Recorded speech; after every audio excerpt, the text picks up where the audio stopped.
안녕하십니까. 거꾸로 투자는 쇼킹 부동산입니다. 수도권 분양 시장에서 또다시 참사가 발생을 했습니다. 이제는 로또 청약이 아닌 청약 거지 이야기까지 나올 가능성이 있다는 부분이죠. 영상 전에 구독으로 부자 되시기 바랍니다. 여러분, 시세와 근접한 높은 분양가의 주택을 분양받으면요, 집값 급락장에서 그 충격을 고스란히 견뎌야 됩니다. 그런데 벌써부터 이런 문제가 발생을 하고 있다는 부분이죠.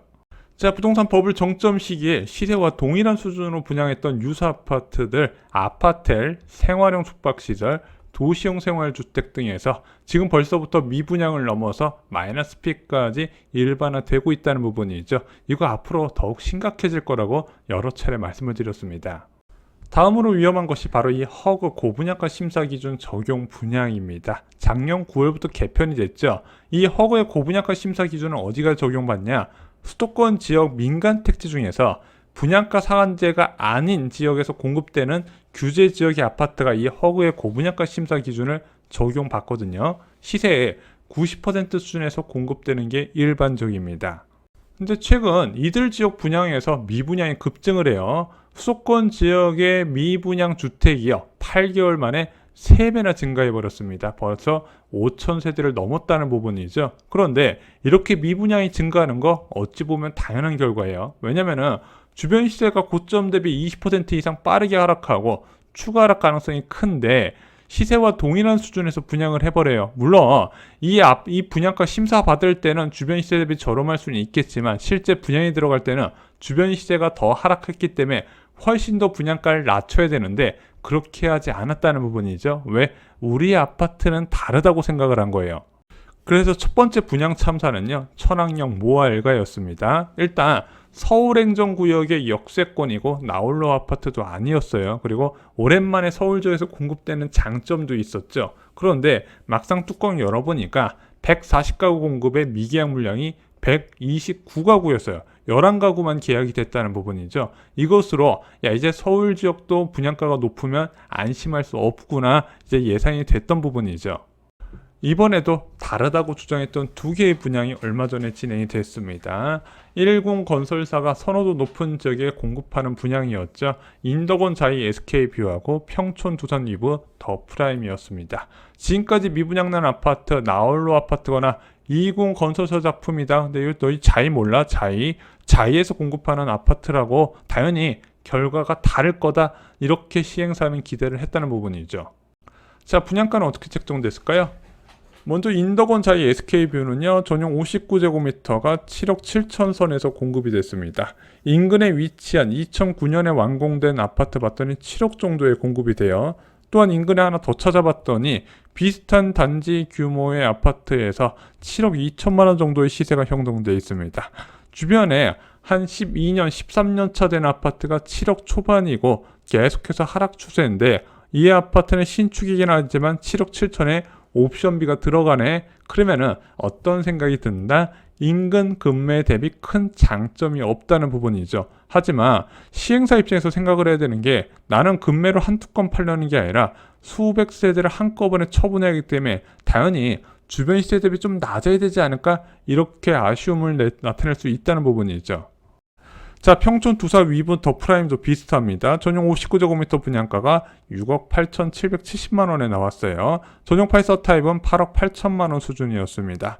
인근에 신축 아파트 시세를 봤더니 한 7억 3천 정도가 돼요. 인근 급매 대비 큰 장점은 안 보이네, 이런 생각이 좀 드시죠. 근데 이 평촌 어바인포스트는 2021년 1월에 입주한 아파트 단지입니다. 아직 만 2년차가 안 돼서 제대로 된 시세 평가는 아직 이르다는 게 생각이에요. 그러면 여기서 추가 조정될 가능성이 있는 걸 생각해보면, 평촌 두산 위브 더 프라임 그렇게 급매라는 것 대비해서 큰 장점은 안 보인다는 거죠. 자, 이런 우려 속에서 분양이 시작됐고 일단 완판은 됐습니다. 인덕원 자이 SK뷰는 특별공급 경쟁률 평균 3.75대1 경쟁률이 나왔고 일반 공급은 5.5대1 경쟁률이 나왔습니다. 평촌 두산 위브 더 프라임 특별공급 경쟁률 8.8대1, 그리고 일반 공급 평균 경쟁률은 무려 11.8대1 경쟁률이 나왔다는 부분이죠. 근데 요즘 청약 경쟁률보다 중요한 것이 바로 계약률입니다. 자, 아무리 청약 경쟁률 높아봤자 계약률 낮으면은 실패한 분양으로 지금 취급받거든요. 근데 평촌, 두산, 위브, 더 프라임은요, 계약률이 62% 나와요.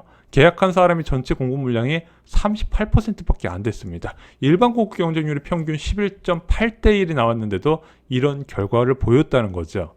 그리고 금일 발표된 인더곤 자이 SK뷰 역시요.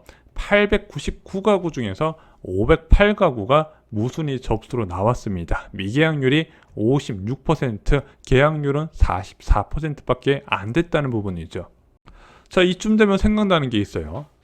청약 통장 아깝게 뭐하러 넣었지? 저희가 청약 넣을 때 여러분들이 어떤 생각으로 넣으셔야 되는지 말씀을 드렸죠. 당첨이 되고 나서 기분이 좋아가지고 주변에 뭐 지인이나 가족분들한테 속이 쏠 정도가 아니면은 분양을 넣으시면 안 된다 말씀을 드렸어요. 근데 이렇게 속이 쏠 정도의 분양이 요즘 점점 안 보이고 있죠. 그냥 찔러 넣은 분들이 굉장히 많은데, 물론 가점도 낮으신 분들 많겠지만 60점대 되시는데 이렇게 찔러 놓으신 분들이 꽤 많이 계시다는 부분이죠. 이건 진짜 청약 통장 낭비예요. 자, 이제 다음 타자가 기다리고 있습니다. 아파트나 생활형 숙박시설, 도시형 생활주택까지 아파트 비스무리하게 분양했던 주택들이 큰 타격을 받았고, 허그의 고분양가 심사 기준도 지금 큰 치명적인 청약 결과를 계속 보여주고 있습니다. 마지막 남은 타자 무엇이죠? 분양가 상한제 주택이죠.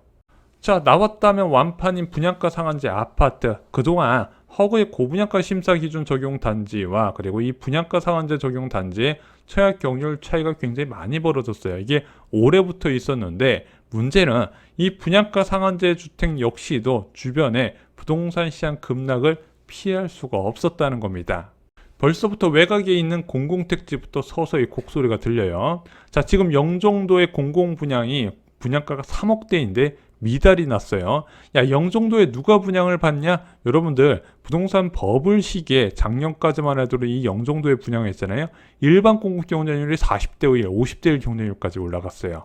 그리고 수원 당수지구 사전청약에서도 미달이 발생을 했습니다. 어떻게 받아들이셔야 된다? 청약자의 내 집 마련 심리가 완전히 죽어버렸다는 부분이죠. 그래서 저희가 청약을 여러분께 추천드릴 때 두 가지 원칙을 지키라고 말씀드렸어요. 첫 번째는 분양가 상한제가 적용돼서 주변 시세 대비 확실하게 30% 이상 저렴을 해야 된다.